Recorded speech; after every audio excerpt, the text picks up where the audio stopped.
कुंवारी क्यों है माता वैष्णो देवी? माता के अधिकांश स्वरूप सुहागिन की तरह पूजे जाते हैं। फिर माता वैष्णो देवी कुमारी कन्या में क्यों पूजी जाती है? आपको यह जानकारी अच्छी लगे तो लाइक करें और चैनल को सब्सक्राइब करें।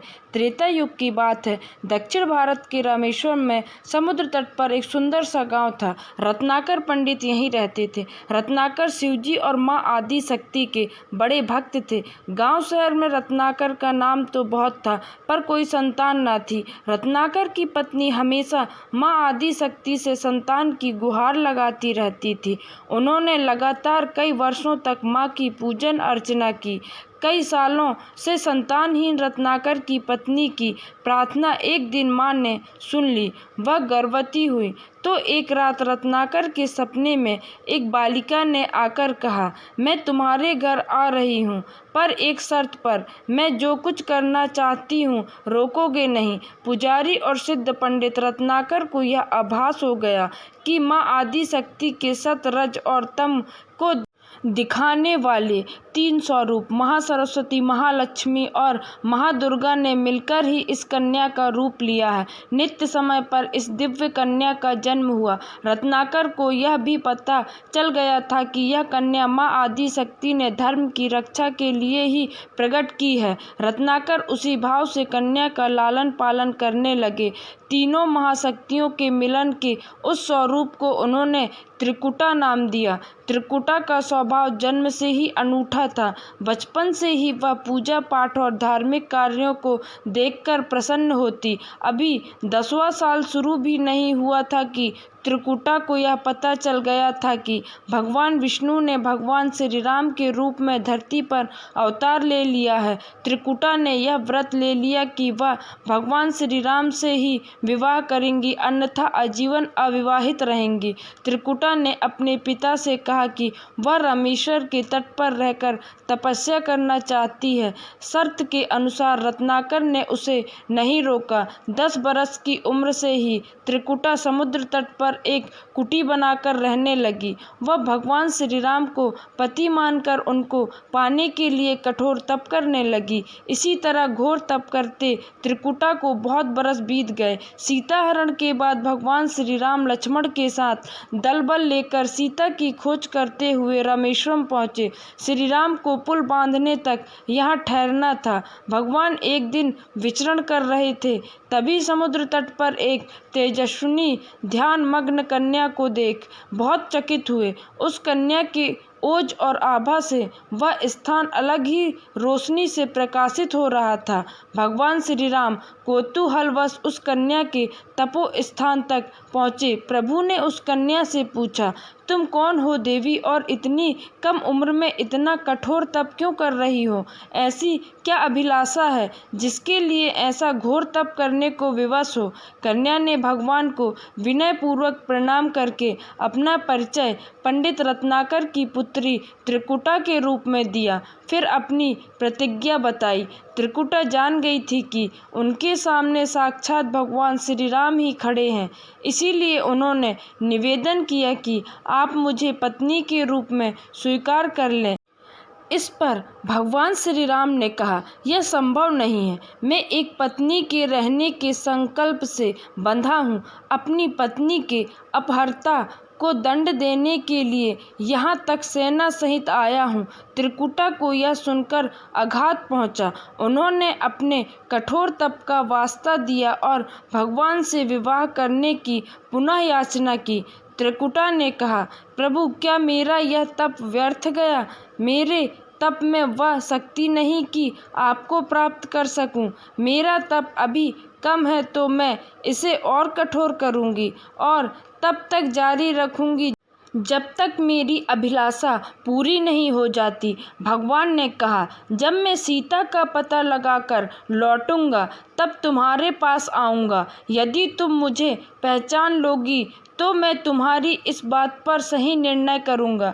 त्रिकुटा को इस बात से बड़ी प्रसन्नता हुई कि उनका तप सफल है। भगवान ने उन्हें वरण का एक आश्वासन दिया है।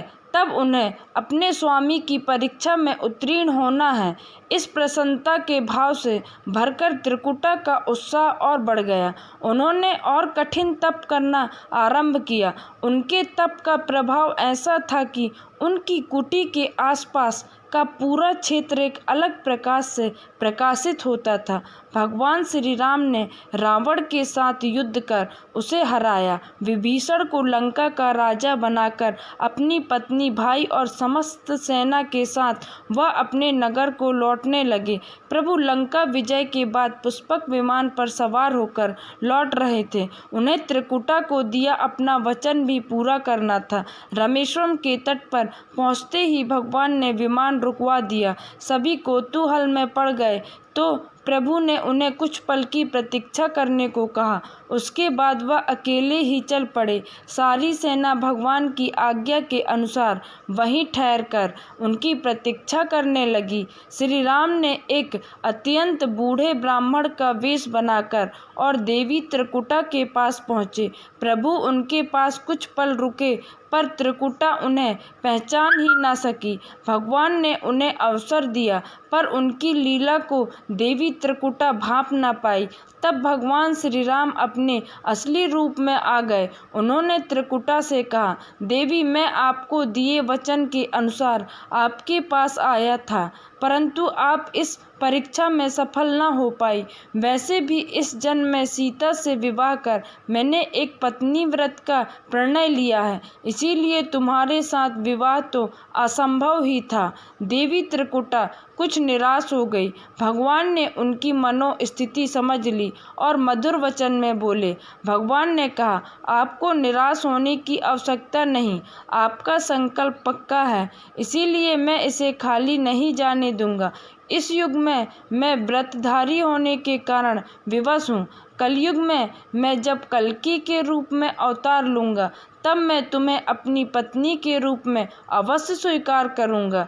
तब तक तुम हिमालय स्थित त्रिकुट पर्वत पर जाकर तप करो और मेरे अवतार की प्रतीक्षा करो। भगवान ने उन्हें वरदान देते हुए कहा, तुम भक्तों के कष्ट और दुखों का नाश करते हुए इस संसार का कल्याण करती रहो। विष्णु का अंश होने, उनके कुल में अवतार होने तथा विष्णु पूजक होने के नाते सारा संसार तुम्हें माता वैष्णो देवी के रूप में पूजेगा। कलयुग में तुम्हारे लिए कुछ भी अदेय नहीं होगा। जो भी भक्त भक्ति भाव से तुम्हारी पूजा अर्चना करेगा उन्हें तुम सर्वस्व प्रदान करोगी। भगवान श्री राम यह वरदान देकर चले गए। त्रिकुटा श्री राम से मिले इस वचन से अत्यंत प्रसन्न थी। उन्होंने प्रभु के आदेश अनुसार संसार के कल्याण का संकल्प लिया। त्रिकुटा उत्तरी भारत के मणिक पर्वत श्रृंखला की 3 पहाड़ों वाली त्रिकुट पर्वत पर तप के लिए आ गई। वहीं माता वैष्णो देवी के नाम से विराजमान है। श्री हरि का वरदान होने के कारण वैष्णो माता भक्तों की सभी मनोकामनाएं शीघ्र पूरी करती हैं। इसीलिए माता का स्वरूप कुंवारी का है।